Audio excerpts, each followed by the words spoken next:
Mrs. Hoover will move the camera. Just wait, okay? Okay. Just wait for her. She will move it.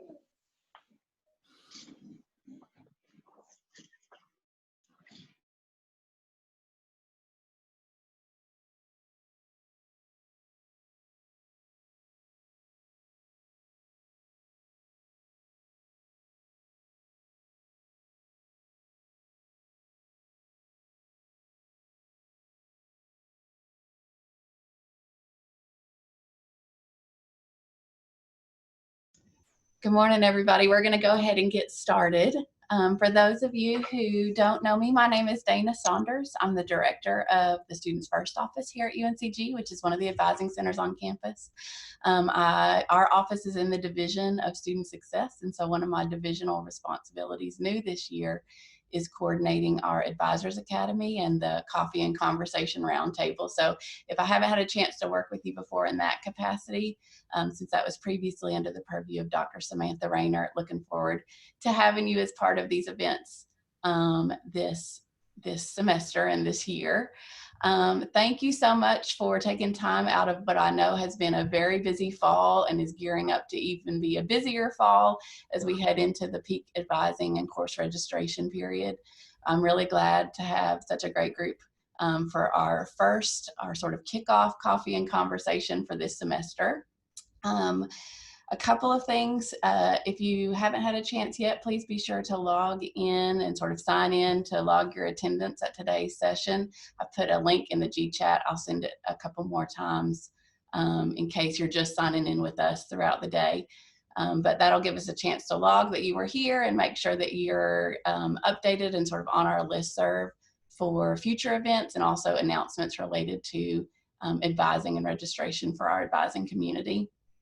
I am recording today's session. That was a special request from several folks who were really interested in attending but weren't able to do so because of advising appointments already on their calendar. So just so you know, we are recording today's session, and I'll be sure to send that out and share that widely after today. So I'm really excited for our first coffee and conversation this morning to include two facilitators who will be part of our discussion today. First, Tina McEntire, our new Vice Chancellor for Enrollment Management here at UNCG, as well as Andrew Hamilton, who's been with us about a year as Associate Vice Provost for Student Success and Dean of Undergraduate Studies. I'll turn it over to them here in just a minute, but they're obviously here to talk with us this morning about two of the university's key priorities for some time, but particularly into this year with regard to enrollment and student success, and perhaps of most interest to us, the critical role that advisors and academic advising will have in the goals and initiatives and plans that they've got. So I will go ahead and turn it over to them. They're going to talk. I think they'll have a couple of opening remarks and sort of things to get the dialogue going, and then we'll have plenty of time for Q&A and discussion via our Zoom call. I think we'll at least try. This is one of the first Zoom coffee and conversations that we've had. So feel free to unmute yourself and ask your questions directly. I'll also be monitoring the chat, and we can facilitate questions that way as well. So without further ado, I will turn it over to Hamilton and Tina. And guys, you've both got screen share capability in case you want to share anything with us today. Thanks so much for being here. Great. Well, good morning, everyone. As Dana said, I'm Tina McEntire, and I am thrilled to be with you guys. And I took the coffee thing really seriously. So here is my giant cup of coffee. And I can tell you, I started on June 1. I think I've met quite a bit of you, but for those of you I haven't met, my background is I spent many years in enrollment at UNC Charlotte, but I am thrilled to be a Spartan now. And since June 1, I have hit the ground running. It's an unusual time to be joining a university when I wish we were all face-to-face so that I could get to know you better. But also there's lots going on and lots to do. So it has been an exciting and busy time since June 1st. And I'm going to jump in today and lead us by sharing some slides, kind of talking with all of you about what my focus points are and what I'm focused on from the enrollment management standpoint. Some of you have seen some of this presentation because I know that I've been on other Zooms with you. So sorry for the repeat, but there's a lot of you who are new also. So I'm excited to get started and share. So I'm going to try to share my screen. Let's see.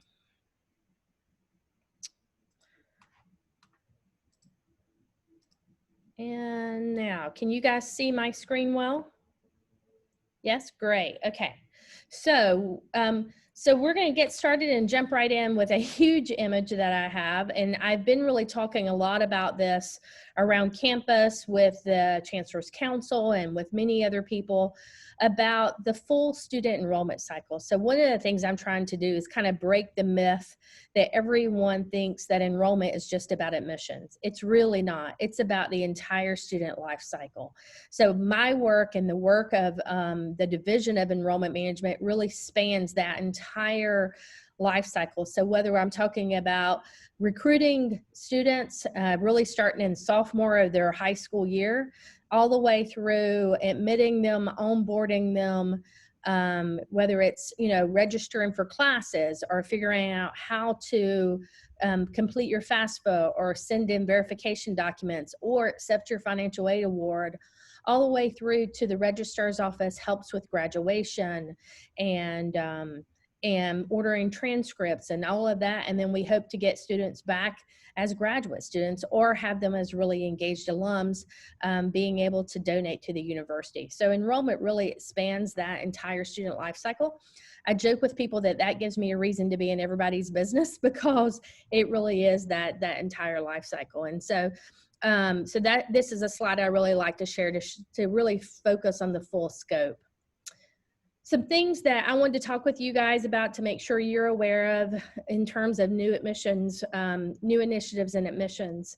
So we are doing a very different kind of recruitment this year than we've ever done. So almost all of our recruitment is virtual this year. We're not able to go into high schools. We're not able to have large open house events as we've had in the past. So the Casey and the admissions team has had to adapt really quickly in order to stand up lots of virtual experiences. So from things like Facebook Live to virtual high school visits to weekly tours to weekly information, actually daily information sessions. There's lots of things we're doing virtually. We did just this past week start offering very small, one family at a time in-person tours also. But most of the recruitment for the 2021 cycle will be virtual. And so that is, that's a new experience, and it's kind of the wild, wild west because as you know, as you've engaged with students over Zoom, some students are very engaged and some students are not as engaged. So a funny thing that Casey was telling me yesterday is some of our recruiters are saying, hey, if you turn on your camera, I'll take a picture of everyone for my Instagram page, and all the blank spaces on the screen go to everyone's faces because everyone wants their picture on Instagram. So the recruiters have tried really amazing things to try to get people engaged and involved. The next thing that we're working on is, I wanted to let you guys know, is that we are test optional, and that is a UNC system policy this year. So it's not just a UNC Greensboro, and so we will be using we won't be looking at the SAT or ACT scores in the admissions process. So some students will still submit those scores, and if they submit them, we will report them to the UNC system. However, students will not be disadvantaged if they don't submit test scores. And so we have really looked at what is the optimal way to admit students if you're not using test scores. And we all know that the test score had very little validity in terms of student success anyway. And so we're looking at core GPA, we're looking at, the courses taken in high school. If we have supplemental materials like essays or recommendations, of course, we're looking at those also.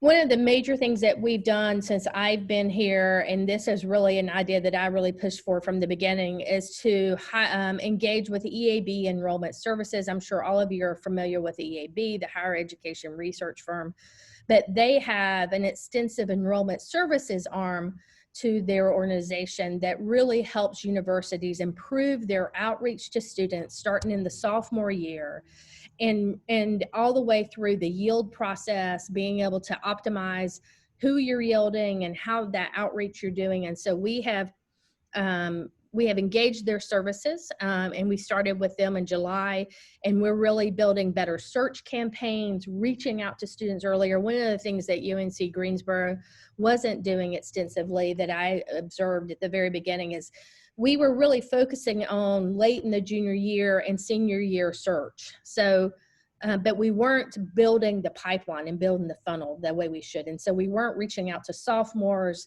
and starting to engage with sophomores so that they could get to know UNC Greensboro early in their high school career and really building that long-lasting relationship with them throughout their high school year. So we're really doing a lot to improve that work of building what I call our funnel. The other thing that we're doing is really, we will engage with EAB on perception research. So what do high schoolers think of us? What do school counselors think of UNC Greensboro? That research hasn't been done here in quite a while. And we need to do some extensive research to really look at what the perception is. I do feel like we've got some, what I would call perception recovery, where because we haven't been out building our perception, if school counselors and students have made up their minds based on, opinions of others. And so we really need to showcase what we have to offer and help build the perception that we want students to see and think about UNC Greensboro. We're in the middle of implementing a new virtual tour, so it's been difficult to showcase the university in this virtual environment because we didn't have a virtual tour. Lots of our competitors have a very extensive, nice virtual tour. We did not. There was a group working on this before I got here, but we immediately wrapped up that contract, and we were able to engage with EAB also to do the virtual tour for us. And so we hope to launch that by mid to late November. Still a little later than I'd like to be in the process, but to go from not having one to being able to launch one in November is pretty quick, and I'm pleased with that. Another thing that I've really worked on and noticed and I'm going to lobby hard for is a completely new visit experience. So the way we showcase the university when students and families come on tours right now is not what I think could be the optimal way to showcase the university. We also don't offer enough in-person visit experiences. Now, I know some of you are groaning thinking, oh my goodness, the more in-person visit experiences we offer, the more I'm going to be asked to come out on a Saturday or, things like that. But I will tell you, we have to be able to engage students throughout the cycle. And right now, we really lack the kind of engagement that a student needs in their junior year of high school. We don't offer enough visit experiences to our juniors. We don't offer, whereas a lot of universities offer 4 open houses a year. UNC Greensboro is really focused on 1 to 2. In the past, we're going to really improve that.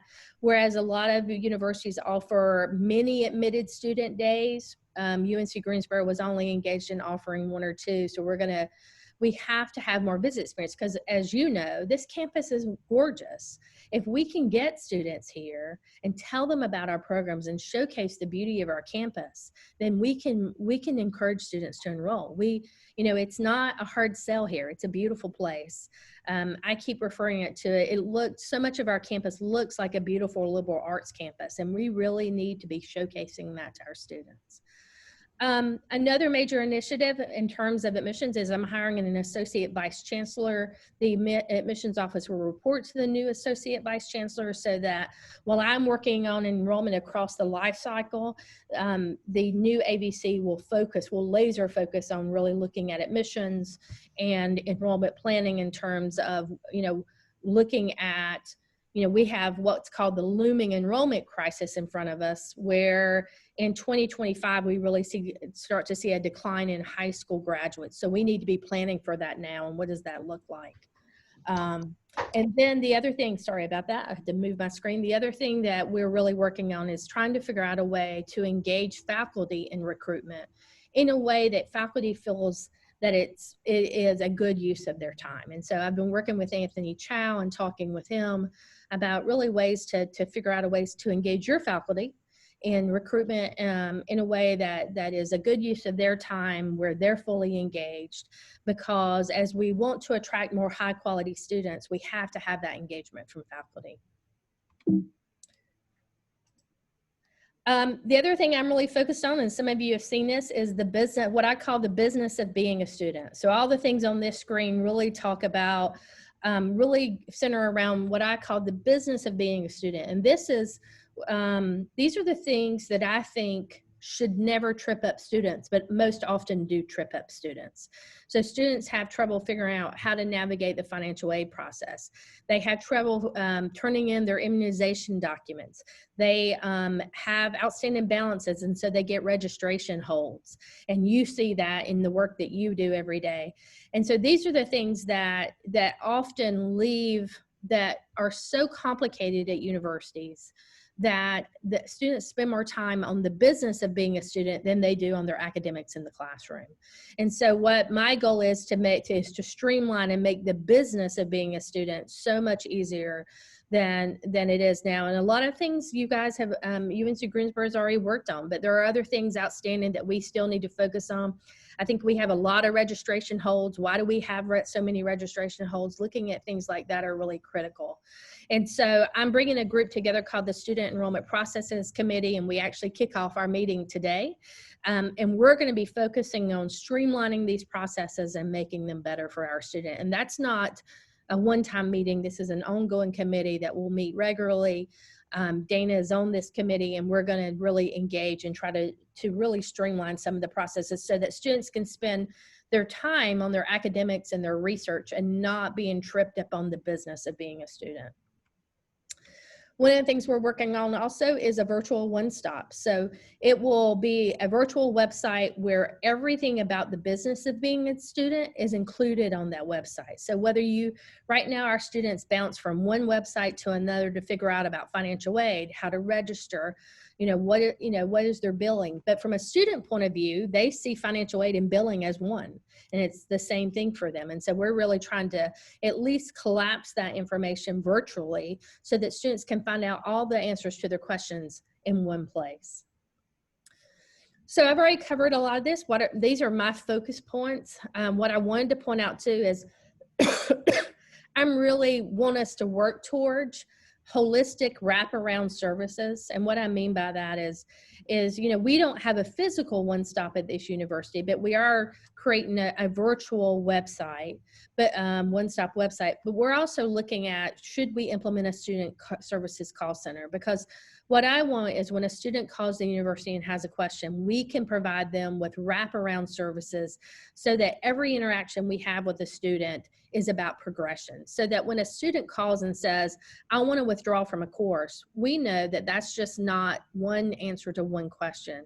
We know that whoever answers that call should be talking about the impact on financial aid if they withdraw from the course, thinking about what the impact on their degree plan and what that looks like. So that holistic service where we don't just answer the student's question, but we provide them all the information that we know that they need to know that they don't know to ask those questions. And then another focus for mine is, do we have the right tools? So if we were ever to create a student services call center, we need call center technology. There are industries, there are organizations working on what I call smart chatbots right now, and you all know Mini, our chatbot. That company is working on something called smart technology, where the student can actually ask a question and get an individual answer back. So a question says, if a student asks, what is my balance? We can bring that information back to that student and actually give them individual information. We know that we need to implement texting at critical points. So if a student's at risk for cancellation, we know from feedback we've seen nationally, students want to know via the text. They don't want to know everything via text, but they want to know the critical points in their enrollment via text. We want to move registration on the mobile app as another means for students to be able to register, drop and add courses. So there's lots of things that we want to do, and I won't go through all of these, but I want to make sure that we have the right tools to do them well. So I'm going to transition to Andrew now, and then we're going to take, Andrew, I think it's best if we take questions at the end, don't you think? Okay. I'm going to stop sharing. Hey, good morning, everybody. That was awesome. I'm going to share my screen with you, I think. All right. Can you see a screen? I can't see you, so I'm going to, yeah, you're seeing it? Yes. Okay. So you're behind me because of the way my screen's organized, but that's okay. So I'm going to be just absolutely uncharacteristically brief. But I'm happy to talk to I decided you should be AAA, the Awesome Advisor Academy. So here, just two things. I want to tell you that I appreciate you, and for many reasons, but one of them is that we have this enormous victory to celebrate that we should be proud of, and also we're going to try to learn from it here, and I will appreciate what you have to say about this. Here it is. So here are some important student success metrics, and what I want you to notice is that they're largely unchanged over about a 10-year period. Top in the green is system peers, first-year retention. Bottom in gold is our 6-year graduation rate. I haven't updated this slide in a while. Well, that part of this slide in a while, but what I want you to notice is that some magic happened right about here. In the 2019 freshman cohort retained at 5.5% more or less better than the prior year, and also set a record, first one over 80% in a long time, maybe ever. So that's really cool, and I want to sort of break down what a percentage is for it. I got a little excited here, so that's why all the fireworks. So 1% is about 25. So 1% is about 25 students. So talking in percentages sometimes seems like it's a little too abstract, but what I want you to see is it's just 25 students. So if we wanted to increase by 5%, which is what we did, that's 125 students. And in this budget environment, I thought maybe it was important to pause to notice for you that each student represents nearly $20,000 in tuition and fee revenue. That's not auxiliaries, not parking, not housing, not dining, just tuition and fee. The part they pay plus the part the state pays comes to $19,174. So a 5% increase in freshman retention is worth about $500,000 to the institution just this year. So big deal for us, but of course it's also a big deal for students. Just 125 students who are returning as sophomores above baseline compared to previous years. So major big deal. So here's the question for us to ask and answer, and what I want to get some feedback from you on. The question is, how do we do it? And the answer is, we don't really know, but we do have some ideas. So I'm going to tell you what I think about this, and then I'm going to listen to what you think. So we had a record high fall to spring persistence for this class, so the fall 2019 cohort. There were already hints as early as January of 2020 that we were on the way to a good outcome for this crew. And I think a lot of that has to do with record low DFW rates in lower division introductory math courses. So we know that there's a really high correlation between students who drop or fail at least one course in their freshman year and those who don't return the following fall. We lowered that substantially just by fixing math. So that was a big deal. We did what I've been calling grab the grads. I joked that this is probably not, this is probably a kind of a Title IX challenge to figure out what to call this thing. But this is outreach that a lot of you did with lists that you got or that Dana Saunders sent you. But basically, students in good standing who don't have holds, who are not registered for subsequent term. And what we did was reach out to them pretty aggressively, both in the winter session break and also over the summer. We were pretty aggressive also with what we're calling rescue grants. So these are students who are these were given to students who are in financial trouble. And in some cases, we know for sure that had we not sort of last minute bailed them out of their money problems, they would not have been enrolled. And the reason we know that is that we did it the day of cancellation.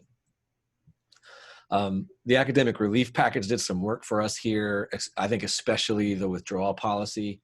The reason I'm pointing to the withdrawal policy is that it seems that there's an emerging wisdom in the system that pass-fail grading did some retention work, but that I think is not true. And the reason is that, for instance, Wilmington had pass-fail grading where a pass was anything that wasn't an F, so any grade above an F plus, I guess. And they still had a 2% reduction in their fall 19 cohort retention numbers. Western was down, Pembroke was down, Appalachian State was down. I don't know about Asheville. I think ECU was also down. So these are all places that have pass-fail. So I think, again, there's a correlation between withdrawing and persisting. So I think that this might be worth a conversation about how we do withdrawals and whether we're using them strategically enough. Speaking of strategery, we absolutely used our $9.2 million in CARES Act funding very strategically.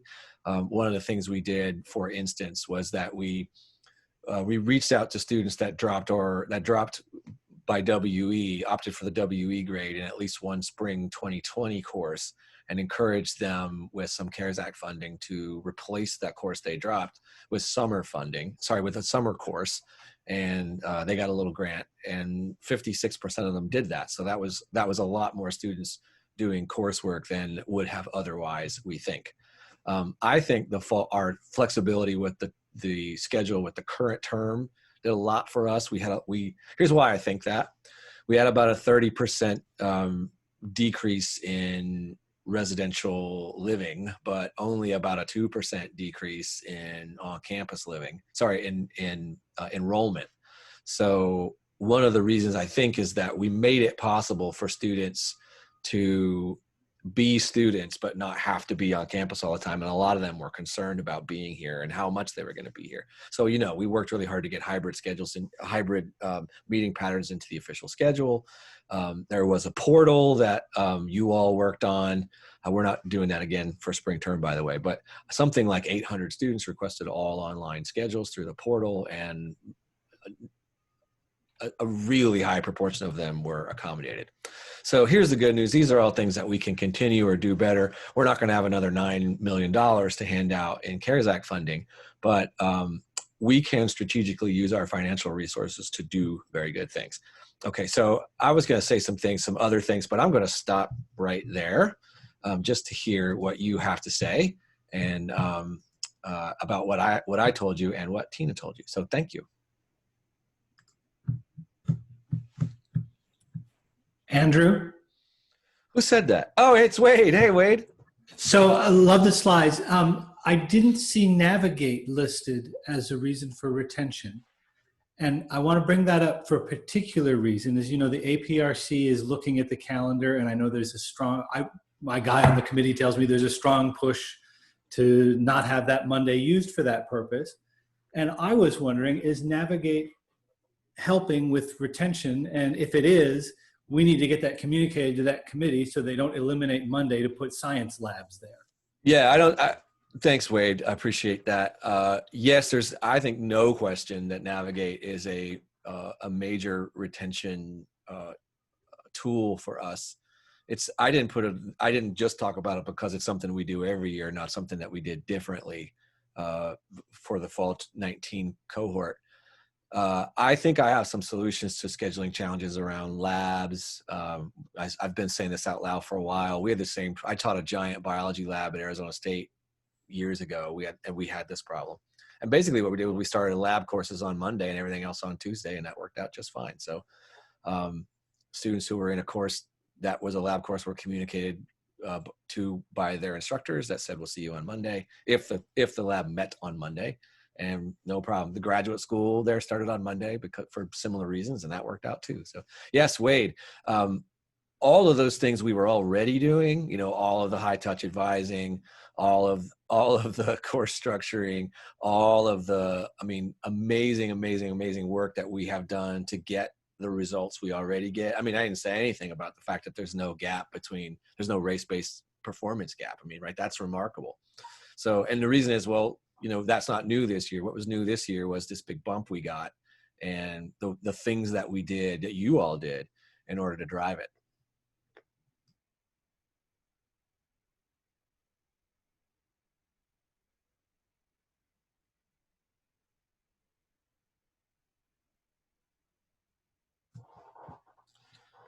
I was a teacher for a long time, so I'm gonna start calling on people.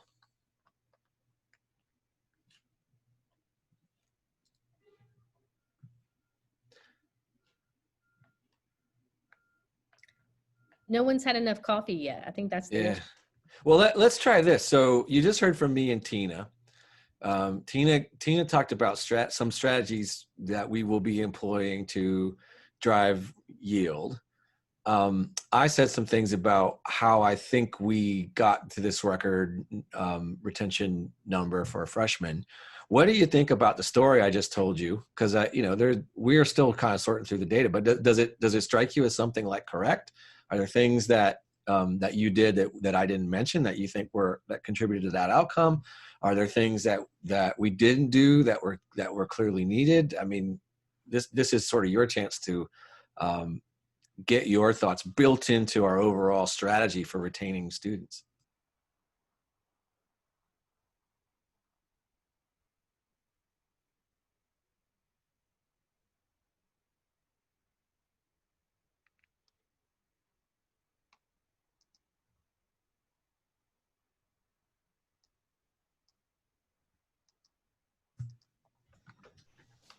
All right, I will ask a more direct question.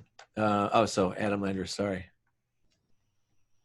So the question from Adam is, what's the per student dollar value for online degree students versus a main campus major? I don't know, Adam, I don't know off the top of my head. And the reason is I don't know off the top of my head what the formula funding is for online students. It's different, but if Dana will remind me, I will find out and send it around. Thank you. The reason I ask is now that we're four-year online degree programs versus completion, I imagine some of the new online freshmen are now actually part of your retention data, where in the past online students have never been part of that. That is accurate. Yeah. So everybody who's first time full time, whether they're O campus or G campus, they're in the calculation. Right. Yeah. So yeah, Adam. So you're right. I'll need to do a little more sophisticated math to figure out what the revenue is. Good news is they don't do that. I don't do that. Like if somebody knows what they're doing, actually calculates the revenue projections for the institution. And I care a lot less about that than the percentages of retention. Yeah. I think if it's comparable, I think it is interesting because it's if a fully online student is bringing in the same money value, that's a great opportunity for growth in the current circumstances for budget needs. So I'll have to look at the tuition difference. Obviously, there is a difference in fees for students who are in an O campus or a totally online degree program than there is for a student who is on main campus. So there is a difference in the fee generation revenue. But I need to go back and look at the calculation for online. I can show it to you if you want. If this is the road you want to go down, I happen to have it right here, so I will show it to you. All right, so there's your typical undergraduate in-state 12 hours and in-person tuition, $2,211. They have an athletic fee, they have an activity fee, they have a facilities fee, they have transportation fee. The reason these are in blue is that these are the disputed ones for students who are in-person degree program. Can you see this? I'm sorry. We can. Yeah. Okay. So the reason these are in blue is this is just from an old presentation, but that's what it looks like. What's the total tuition and fees total fees about $1,500. Total tuition and fees, $3,702, and the blue fees, the ones that the in-person students who are who are currently online don't want to pay come to $1,000. Here's what the online undergraduate fee structure looks like. Tuition, this is a per credit hour. So I just showed you 12 hours for the others per credit hour, but I'm gonna give you the 12-hour number here in a second. They don't pay the athletic fee, the activity fee, the blue fees. So their total tuition fees is $42.61. Their total fees is $42. Total tuition fees per hour is $192, and at 12 hours, $23.04. So you can see not a huge difference in tuition, but the fee structure really does make a difference. One of the things that we need to think about one of the things that we will engage in a post-COVID world is a long-range enrollment planning process. So UNC Greensboro hasn't done this in a very long time. So it's really important for us to know, how do we want to grow and what areas do we want to grow in? We know that we need to grow because that's how we have enrollment growth funding, and the budget cuts that we're experiencing right now is coming from a lack of enrollment growth. And so we know that we need to grow, but how do we want to grow and how do we do that strategically? And so we'll engage in a long-range enrollment planning process. And the question that Adam asked is a very important question in that process is, what portion of our students do we want to be online? What other online programs do we want to develop versus in person? And are we going to develop online persons that are going to kind of steal from our funnel of in-person students? And so we need to really look at that and be smart and strategic about how we plan to grow. If a university really engages in a comprehensive long-range enrollment planning process, it's extensive, and it takes a significant amount of time, a year, to really do that and do it correctly. And generally we invest in outside resources to do that. So we don't want to engage in that long-range planning process during COVID because it's hard to see beyond COVID. But we know that we are going to be beyond it. But what we're doing this year is kind of prepping and laying the groundwork to engage in that process when we come out of COVID. And that is a process that will involve the faculty and the deans, and really it will be a cross-campus process, because it's not only about how do we want to grow, it's do we have the capacity. So doing an institutional space capacity, institutional resource capacity, look at, are we able to grow and accommodate that and still receive and still increase our retention rates even better than they are today, and they're pretty darn good. So I'm pretty happy about that. But how do we make sure that we grow in a way that we're not killing our retention rates or our ability to help students and provide that culture of care that we do today?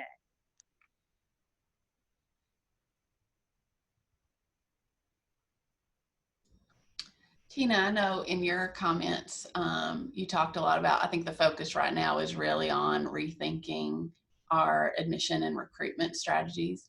Are there specific ways that you can envision, maybe not immediately, but in a future phase even, the ways that the advising community, both professional and faculty advisors, can specifically contribute to those kind of efforts that you're sort of thinking about for the future? Certainly, and I think of those in two different ways, to tell you the truth. So I'm going to start with transfers, because we can't forget that they are a significant number of them in our population, and they're an important population. And really looking at how do we do better by our transfer students. And one primary huge issue is we have to fix transfer articulation at this university.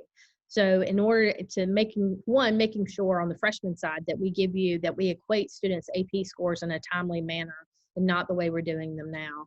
But two is how do we really are able to give transfer students their evaluation, their transfer articulation evaluation at the time they're admitted.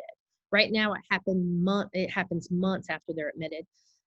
Currently, the registrar's office does transfer articulation, and Chris Partridge, our new registrar, absolutely knows that there's an issue with that. That second component of really recruiting transfers is, what I always say about transfers is it's not how you sell the university to them, it's how you service a transfer. So if you answer their questions and provide them good service, then a transfer student will usually enroll. They're not shopping around as much as freshmen are. They do shop a little more now than they did even 5 or 6 years ago.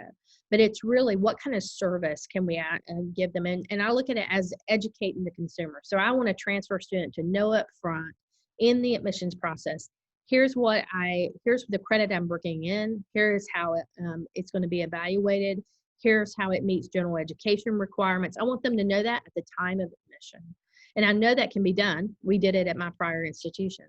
The other, that second piece that links to all of you is then being able to make those conversations, those first conversations that you have with transfer students more meaningful, because you are able to then see what they can see and you can see what meets general education. So you don't have to have that general education discussion with them, and you can really start talking to them about their major planning. And what Andrew and I've talked about, along with Tolly and Financial Aid, is this utopia where I really want to get to the point where we're engaging students in conversations that are much more holistic. So here is what your degree plan looks like, and here's what your financial aid plan looks like to afford that degree. And so really laying out a 4-year plan for them that not only is about their advising and their academic steps they have to take, but also engages their finances in that discussion, so that they know, so then they understand the true impact when they withdraw for half a semester, what that means to them, not only in their progression to degree, but also their financial impact to them and their family. And so, a lot of universities have talked about this. I don't think a lot have achieved that. And we've got a long way to go to get there, but I do think we can get there. And Andrew and I can get off on these kicks where we start talking about utopia world and what it looks like, and we won't bore you with that, but we get pretty excited. And that's really where I want, and to me, that's the total culture of care. That's really that wraparound, holistic, we've got you, here's what your 4-year plan looks like, here's how we're going to help your family afford that 4-year plan. That is what we really need in order to get to the, what is it, 90, 70, remind me of what's your numbers again, Andrew? 90, 80, 70. 90, 80, 70, yes. So okay. 90% first to second year, 80% to junior year, pardon me, and 70% 6-year graduation rate. And we could do it, people. We can do it. So, the other part I think that we have to balance is, at my prior institution, and I don't know enough yet here, is what my concern was with our group of amazing advisors is they were asked to do everything. So they weren't only asked to advise students, they were asked to do recruitment, and they were asked to do all kinds of other things. And what I really want to do is refine what you want your role to be in recruitment versus what the departmental faculty's role should be in recruitment. Because I do feel like you bring a lot of great knowledge to students, but a lot of students want to engage directly with a faculty member, and what does that mean? And so, really we're defining those roles, because I always felt like our advisors were asked to wear about 15 different hats. I don't know if you all feel that way. And so I really want to make sure that in the recruitment process, when we're asking you to do something, it's valuable. One of the things I've heard is that you've given feedback about visited experiences before, and that feedback's not really been incorporated. So I want to make sure that we have a feedback chain in which we really listen to you and engage with you on improving visit experiences and what that looks like. And if your feedback to us is, I don't like Saturday mornings, I don't like Saturday afternoons, and I don't want to show up, then there's not much we can do about that, because that's when families can visit universities. But if your feedback is, I think this visit experience could be a lot more meaningful for students if we did that, I want to hear that, and I want to know what that means. And so, and the other thing I would say is that recruitment for me doesn't really stop when the student actually enrolls, because we're recruiting them to retain them. So we're constantly in a recruitment mode of trying to retain the students we have. And so really looking at better service from our registrar's office. Our registrar's office has a new leader, and they have a really engaged team who are doing a great job. But our registrar's office has had constant leadership turnover in the last 3 to 4 years. And so really supporting them and engaging them and helping them in terms of automating some of the processes like AP credit and things like that, I really think that will have a very positive impact on what you do with students.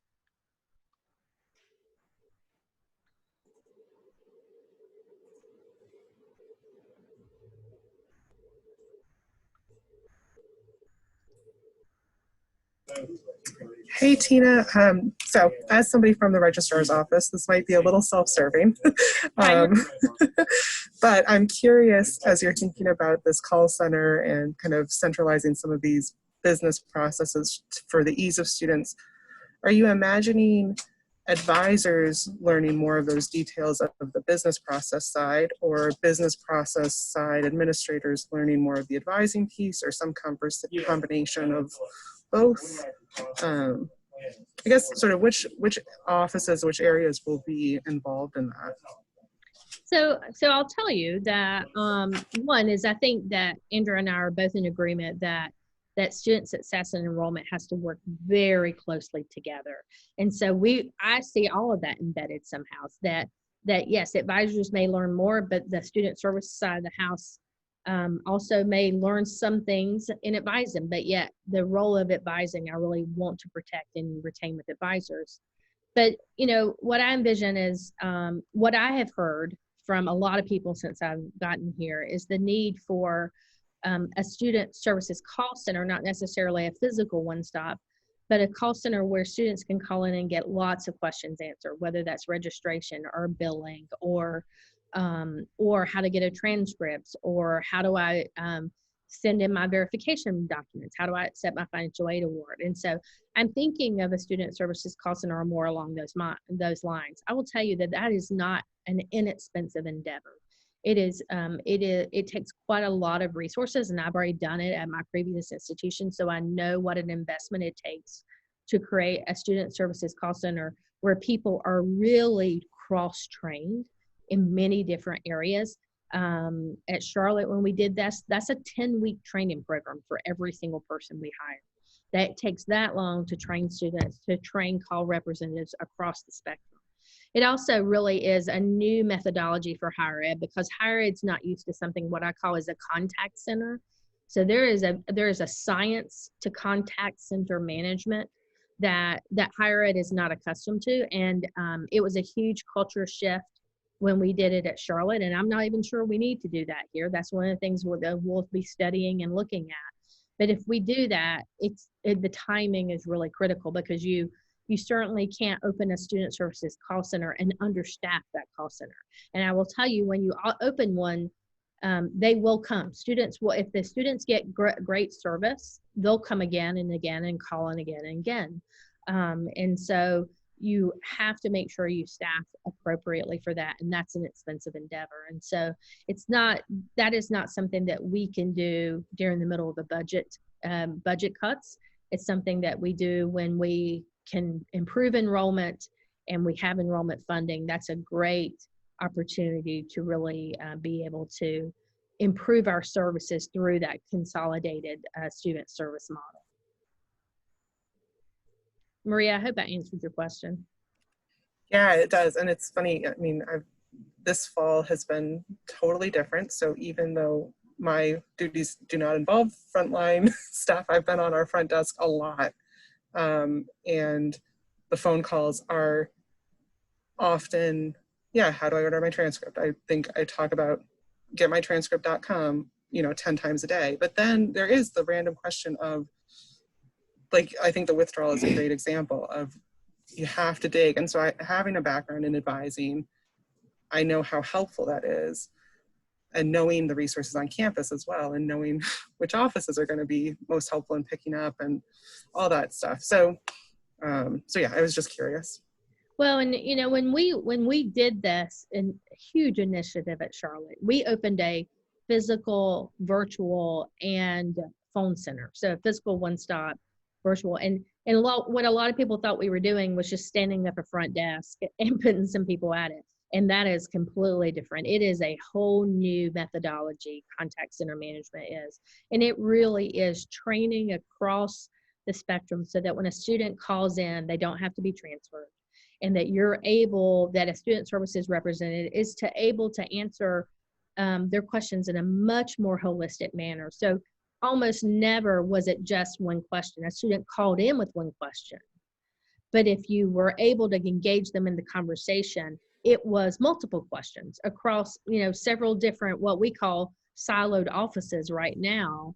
We brought all that to where there were comprehensive knowledge, and those call agents at Charlotte access 13 different systems at the university to be able to answer that be able to give that holistic service. So it is, and it's been highly successful.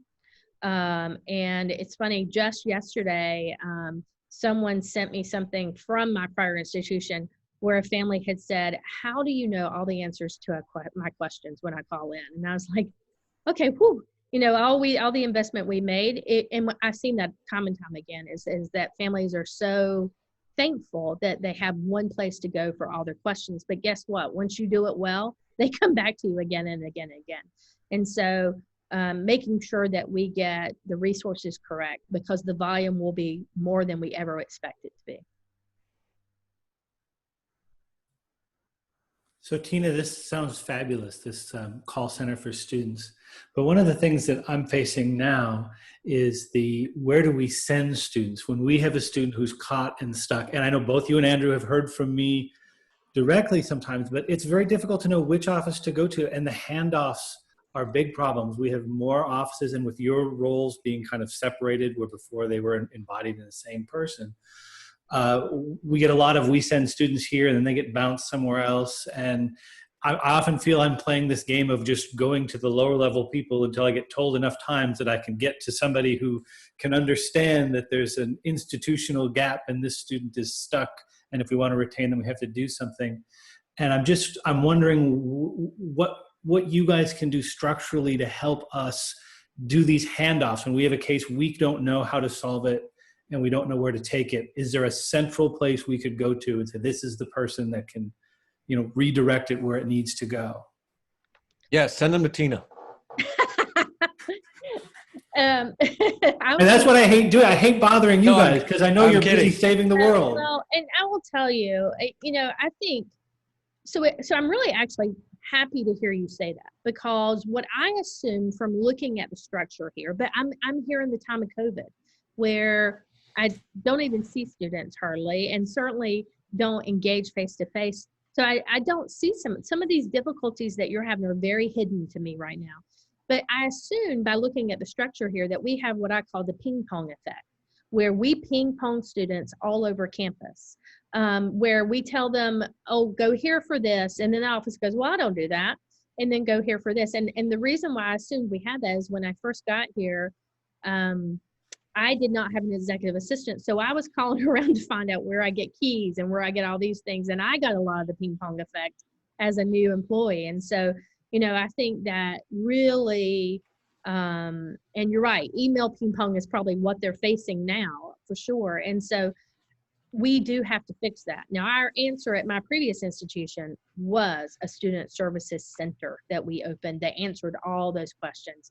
And what they thought they would answer was financial aid, registration, and student billing questions. That's what the center thought they were going to do. But they answer parking questions. They answer questions on immunizations. They answer so much more because they were good at it. So we had to keep expanding our training because student demand was asking more questions. And so there is a way to do this and do this well and I can tell you that all our faculty quickly learned, hey, send everybody to what we called Niner Central at Charlotte, because they knew that not only could they probably answer the questions, but if they couldn't, they caught students who were in that weird transition where they had a more complex question and complex problem. And so they navigated that complex process for them. So they would create a case. And so you had case management where you may have to, literally go to 3 different people to solve a case, but that student wasn't being bounced to 3 different people. There was one student service representative that was handling that case management for that student and then getting back with that student, so that case manager was building a relationship with that student. that is the culture of care. And we've got to get there. It's expensive. It takes money. So I got to go grow enrollment so that we will have money to do that. But I know that vision, and I know it well. You can tell I get really passionate and excited about stuff like this. I know we can get there because I've seen other universities do it and do it well. So in the meantime, Wade. Yeah. In the meantime. Yeah. I was joking about send folks to Tina, but if you send folks to Tina, she's going to do what I'm about to describe that I also do, which is, so I do the email ping pong. So the student doesn't have to do it. So a student gets in touch. They get in touch with me directly sometimes. So, like, here's an example. A mom wrote to me yesterday, said, I've got questions about what's in the bill for fall. I've got questions about spring enrollment, and I've got questions about my kids thinking about coming home and then doing online, and I don't think that's a good idea. So, can we talk? So I didn't say, well, I don't do billing and I don't do advising and so I emailed those people and said, we have to develop a response to this parent. And so we did that. And so that's how we handle it. As you know, really often those kinds of questions go to students' first office, and then they do the internal ping pong. So, they'll write to the cashier's office or call somebody over there. They'll call admissions. They'll think about a FAFSA. Something Tina said resonated with me. Student calls up and says, why didn't I get my financial aid? And the answer is, we don't have a FAFSA. Like, really often the answer is, we don't have a FAFSA on file for you. Well, why not? Okay, well, then that's where you really get into what the problem is. Right. So really often it's, oh, well, my parents don't want me to do this, or they didn't want to fill it out because they're afraid it was going to cost them money, or it was going to be a tax liability, or they hate each other and they can't get in the same room, or, like, there you really start going, oh, this is not a simple matter of student negligence relative to a deadline. There's really often much more going on than that. Sometimes same with when we chase the students who haven't enrolled.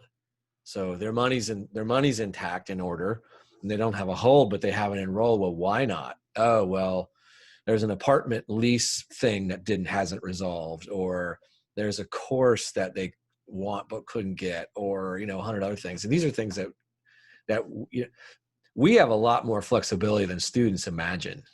I often have students tell me what the deadlines for things are, which kind of makes me chuckle, because I always say, no, that's the deadline for you. I don't have that deadline. I can do this whenever I want. So why don't we really figure out what it is you need and then try to get it for you? And that kind of attitude, is the first, I think, the right attitude, but it's also, I think, surprising to students, because they're used to, like, the transactional, like, everybody's had this experience with the person who's writing the parking ticket. And the parking ticket person pretends like when they push the print button, like it's impossible for, the parking ticket to not land on your windshield. But of course that's not true. So, like, and this is like a situation like that, where a student just says, oh, well, the ship has sailed. Well, maybe it hasn't, maybe it hasn't. Why don't we find out what's really best for you and what you need, and see if we can get it for you. Can I add one thing about the ping pong avoidance too? Because Wade and I work a lot together with online students, and the volume of email is just amazing with online students. We track Gmeter, and I think for my PMP this year, it was somewhere around like 1,800 a month average emails, something like that. But in the Bryan School, Dean Banks, when he came, one of his big things was being able to communicate with students easily and quickly. So ITS established Google Groups that I can, and he has access, but I also have access. And I can type in one email address, and it sends to a list that's updated every morning of actively enrolled students. And I can target online undergrads or online grads or main campus undergrads, etc. So if I get an email that I keep getting all the time, I'll respond to it, avoid the ping pong, reach out, respond to it, but then also send a proactive email to my undergrad online only population addressing that. So, if this year summer registration is different. They're not going to be able to sign up in 2 weeks like they always have for several years now. So instead of waiting for all those questions to pour in 2 weeks when they are panicked because the registrar, I don't think, has told them they won't be able to, go ahead and proactively let them know, here's what's changed.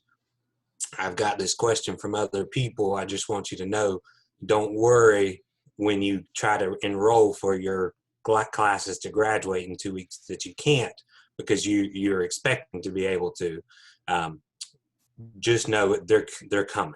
And so trying to avoid the ping pong and then take it one more step and educate others that may be in the same boat, rather than avoiding the ping pong for every student individually.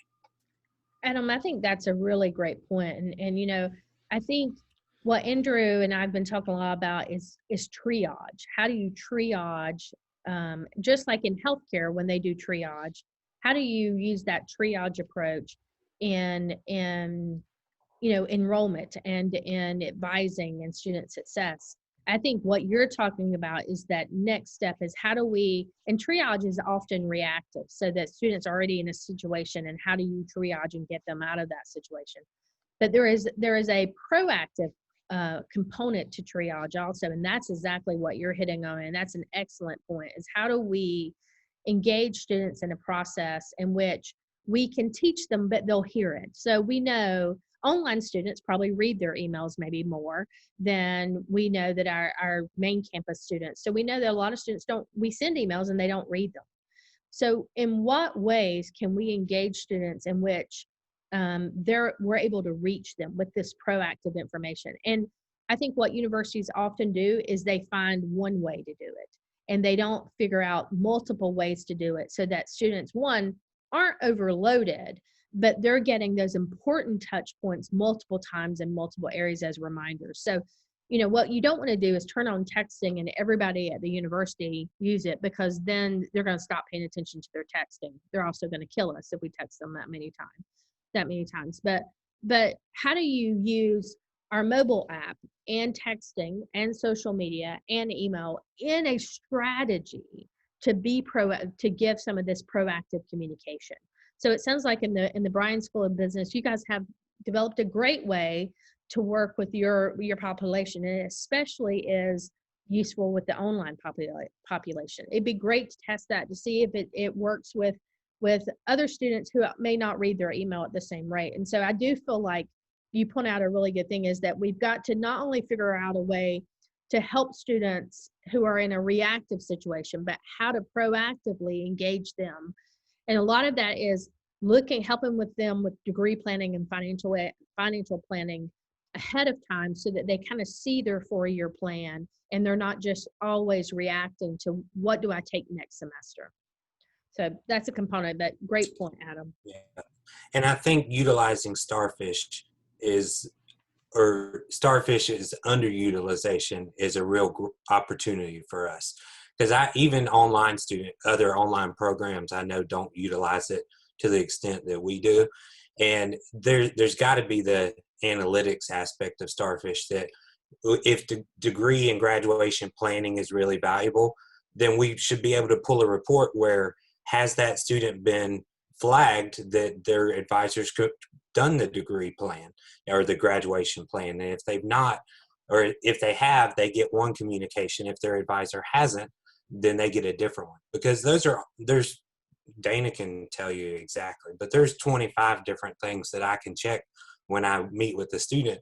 Did I refer them to her office, or did I refer them to the graduate student office? Did I complete their graduation plan, or did I just give them their advising code, or did we talk about withdrawal? And all these different, it's like a project management system. It funnels all these different things, different places based on which things their advisor selects. And I think that heavier utilization of those features with a predictive analytics model would help us get to a place where we utilize a one-stop shop with the greatest efficiency, since resources are so tight. Well, and Adam, I really appreciate what you're saying about Starfish. Obviously, I have a vested interest in that since the coordination of Starfish comes out of SFO. I think that really speaks to a comment you made earlier, Tina, about ensuring that we have the right tools and are utilizing the right tools. Adam's right in that Starfish is significantly underutilized in a variety of ways, not only in terms of faculty engagement with the early alert side of Starfish, but also with the analytics that Starfish and other systems like it, but Starfish is the one that we have at UNCG right now, in terms of the information that can be available and frankly should be available to advisors in Starfish that we just don't have, we're not yet at the technical capacity for, and so need like stronger partnerships with ITS in that way. But any platform, whether it's Starfish or EAB or whatever, is on. I always say it's only as robust as the engagement with it, and so I think we've still got quite a ways to go, but potentially have that as a tool that could help us get to those goals. Well, and Dana, Andrew and I serve on many committees together. It's a good thing I like him. But one of the committees that we serve on is a committee that prioritizes projects for academic affairs and enrollment management. And Starfish is one of those things that we need to make sure moves up on that priority list. And so in engaging, I don't know if that's submitted as a project yet or not, but really understanding the full scope of what needs to be done with that and how we're going to do it, I think is really important. I think we have a lot of tools at this university, from what I've seen, that we use at about 50 to 60%, and we don't fully utilize and implement those tools to the fullest. And so, so even we as staff don't fully understand what the tools capability are. And I can name about 3 of those I've engaged with since I've been here in June, where I feel like, and I'm really engaged with them because the bill ends up in my lap. And so I'm like, are we really using this to pay this amount? And I can tell you in 3 cases already, I've seen that we're using those tools at about 60% capacity. So it's really completing full rollouts of the tools we have and evaluating new tools is an important thing that we need to do in the next 2 years. One is, if we can't buy new tools, which could be a definite possibility over the next couple of years in this enrollment crisis, what can we do to really be able to at least fully utilize the ones we're already paying for?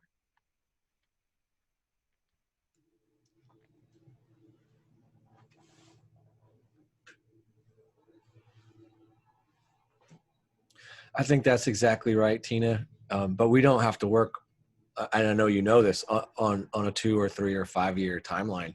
We're doing things that are, I like that point that Adam made about noticing that something is happening and then doing something proactive to address it for every student, rather than having every student who has the problem send an email.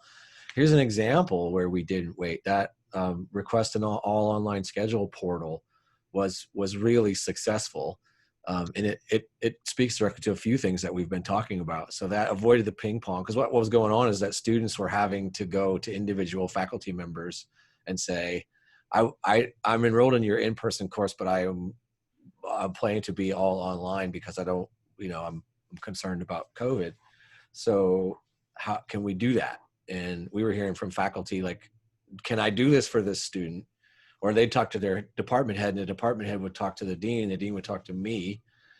And then I would talk to the provost, who didn't know, because we didn't have policy governing this. So then I would call Dana and say, hey, what do you think? So we decided, you know what, we're going to just be the clearinghouse for these requests, so students don't have to do it and individual faculty members don't have to do it. And I really do think, this would be hard to demonstrate the truth of empirically, but I really do think that we retained a lot of enrollments as a result of giving students the capacity to choose the kind of schedule that they thought was safest for them at the time. And one way we did that was through that portal. And I know it was a lot of work for a lot of you, so thank you for responding to all those messages.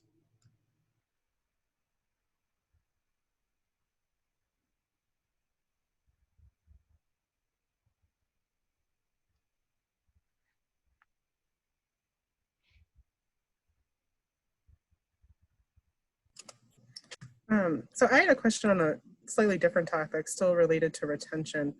Is there any concern or plan for, as we implement MAC, current students struggling to finish? I know there's concern, but are there plans to ensure that that doesn't lead to drops in retention?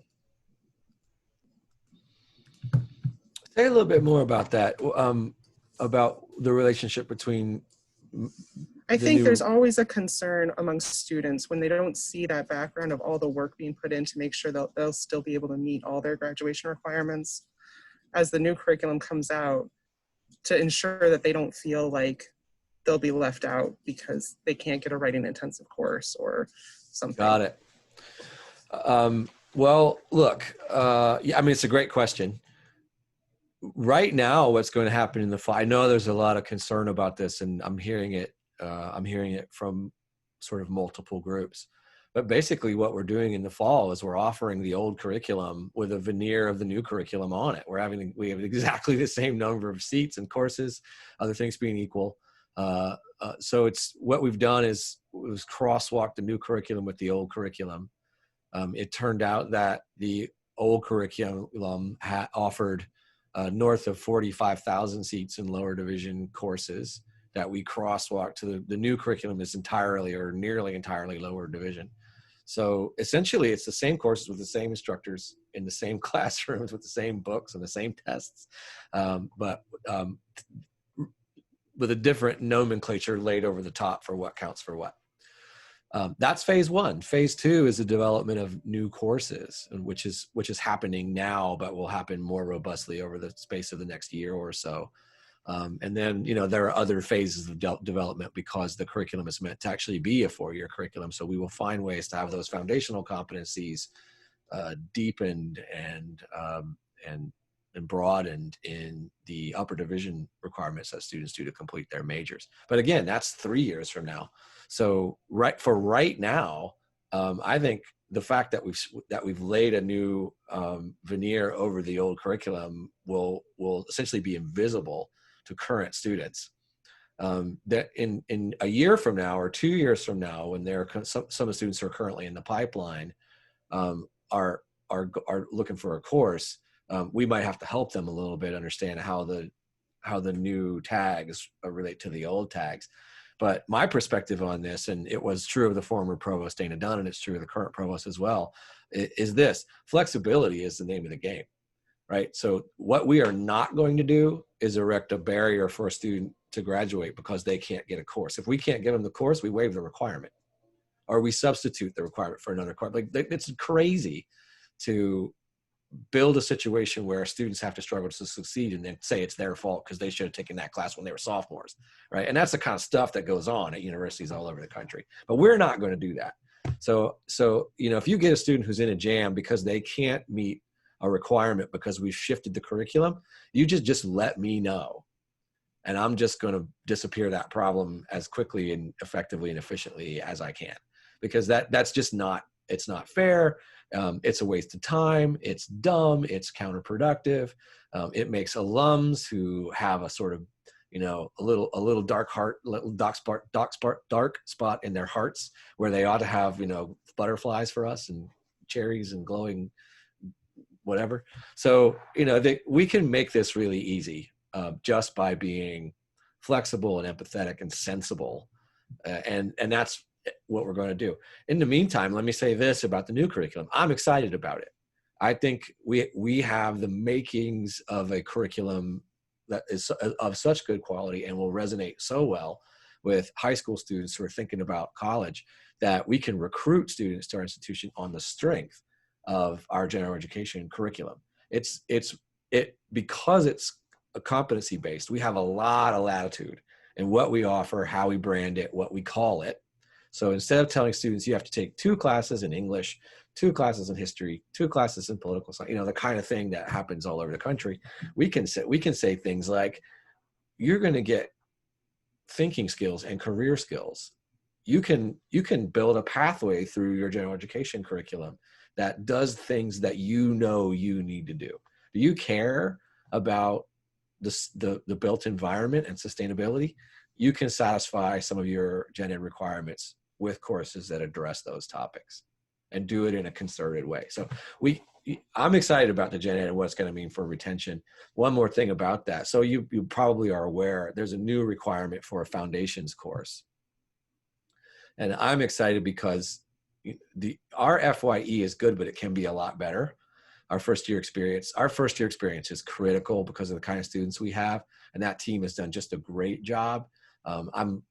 We're sort of FYE 2.0 right now. I'm really looking forward to what FYE 3.0 looks like. And one of the features of 3.0 is that it will have a curricular anchor.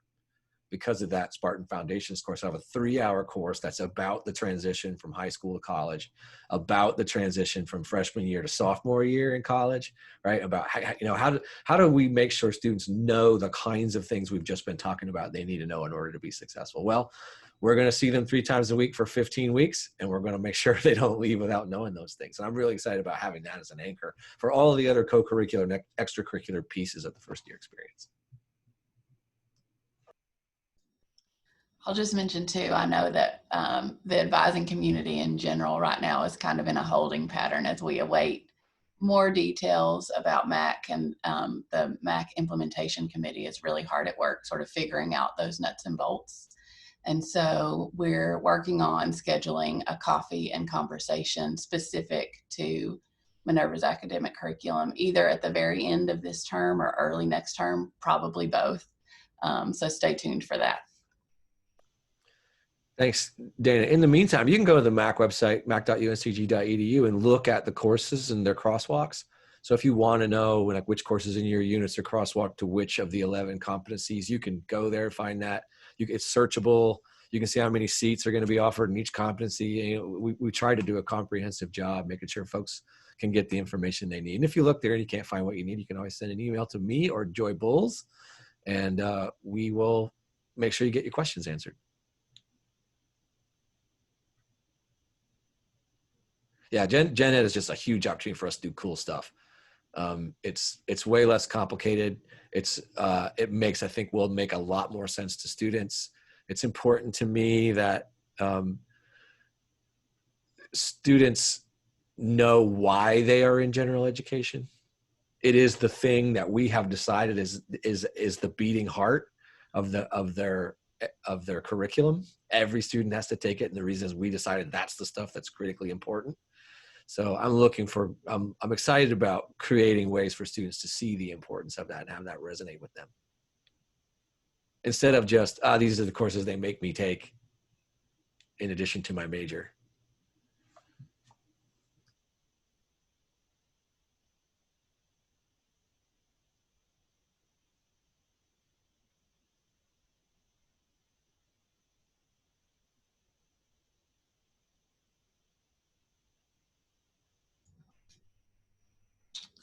We've maybe got just a few more minutes. So if people are drumming up any sort of last minute questions in like the last few minutes that we have, obviously we're entering into or in the midst of the peak of the advising period as we await registration windows opening over the next couple weeks. Any sort of parting words or critical things that you think are important for advisors to remember, particularly as we're meeting one-on-one with students, that you feel like would be important for us to keep at the forefront of our minds as we're contributing to the enrollment and the student success goals at our institution? I've got one. Don't sweat it if you go to register students for SI and WI courses and you are seeing that there are fewer seats. We're aware of that. That has to do with some budget negotiations that are happening between the provost and the deans. And there was a meeting about it yesterday that I think resulted in some steps toward fixing the problem. So the current schedule for WI and SI is not the final word. So there will be more seats.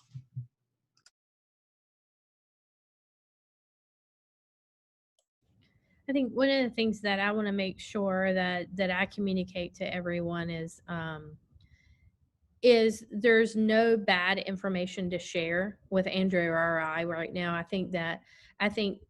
I know Andrew's basically is considered old since he's been here a year.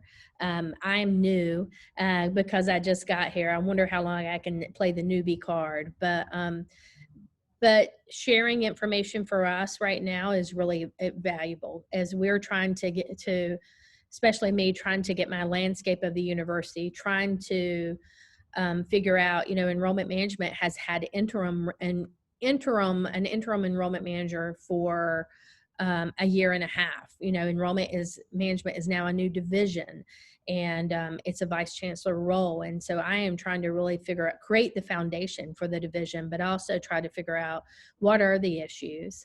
And some of those issues may be blind to me. And especially on the academic side of the house. And so really engaging with me, if you see students stumbling over enrollment issues, if you see a way for better engagement from the academic side of the house, then please reach out and share an email with me. And I won't take it as whining or complaining. I'm going to take it as really positive, a chance for me to learn more about what we need to do and improve. So I would love that engagement from all of you.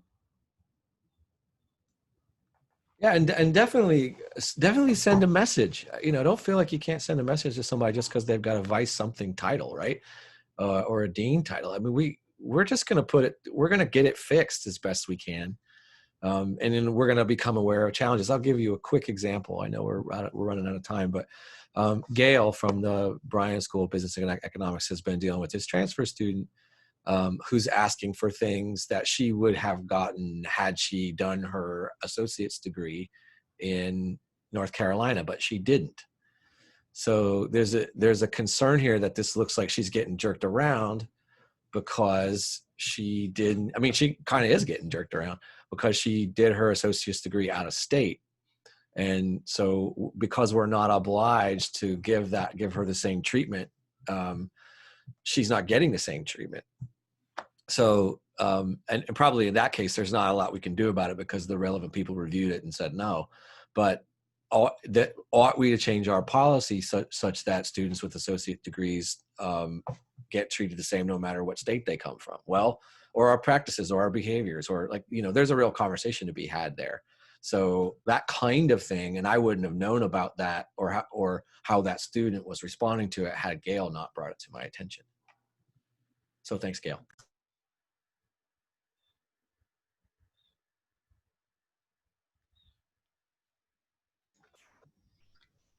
All right, well, I think we'll maybe leave it at that. Thank you so much, Tina and Hamilton, for taking time out of your busy schedule to join us today. I think we had a lot of good questions and conversation.